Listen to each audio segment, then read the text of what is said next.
Во оваа симулација, јужноафриканската полиција се справува со насилни демонстранти пред стадионот Елис Парк во Јоханесбург. Полицајците се обучуваат да реагираат на разноразни закани, од политички демонстрации и толпи хулигани до терористички напади. Владата потроши речиси $2 милиарди за обука и нова опрема. На светското првенство ќе внимаваат околу 40.000 полицајци или 1/4 од силите за безбедност во земјата.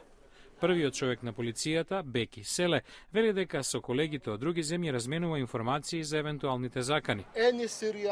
Секоја сериозна полициска агенција ќе ги земе предвид сите информации, не само оние за терористички закани. На друга вежба, полицијата отстранува демонстранти кои го блокирале патот до стадионот. Новинарите се интересираат дали силите на Селе се подготвени.